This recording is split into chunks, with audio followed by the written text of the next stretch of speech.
Indian Space Research Organization focusing on Gaganyaan project, unmanned satellite, ஆளில்லா விண்கலம், Vyommitra half humanoid robot, இயந்திர மனிதன், ferry human being back safely, மனிதனை விண்கலம் மூலமாக விண்வெளி ஆராய்ச்சிக்கு அழைத்து சென்று பாதுகாப்பாக அழைத்து வர திட்டம், ட்ரையல்ஸ் அண்ட் டெஸ்ட், பரிசோதனைகள் மற்றும் பல வழிமுறைகள். Indian Space Research Organization Chairman V. Narayanan said that ISRO was working on a project that was announced in 2018 wherein humans will be sent to space.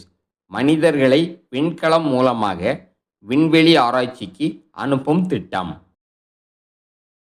ISRO chairman said that an unmanned satellite would be sent to space in December and the satellite would carry a Vyomitra, a half-humanoid robot developed by ISRO, Indian Space Research Organization, for the Gaganyaan flight.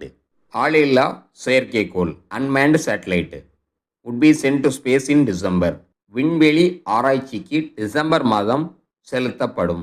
Vyommitra என்ற half humanoid robot சேட்டலைட்டில் இடம்பெறும்.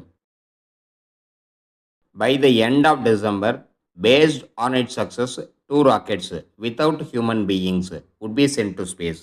December மாத இறுதியில் முன்னர் செயற்கைக்கோள் செலுத்தப்பட்ட வெற்றியின் மூலமாக 2 ராக்கெட்டுகள், மனிதர்கள் அல்லாத ராக்கெட்டுகள் விண்வெளி ஆராய்ச்சிக்கு செலுத்தப்படும். By 2027 March, Indian Space Research Organization has planned to send humans into space. 2027 March Indian space research organisation மனிதர்களை விண்வெளி ஆராய்ச்சிக்கு அனுப்ப திட்டம். Gaganyaan trial works are over by 85%, but sending human to space involved a lot of trials and tests. விண்வெளி ஆராய்ச்சிக்கு மனிதர்களை ககன்யான் மூலமாக அனுப்பும் திட்டம் 85% நிறைவடைந்துள்ளன மற்றும் பல பரிசோதனைகள் பல பாதைகள் மூலமாக நடக்க உள்ளன. Indian Space Research Organization is working on project to ferry human beings back safely.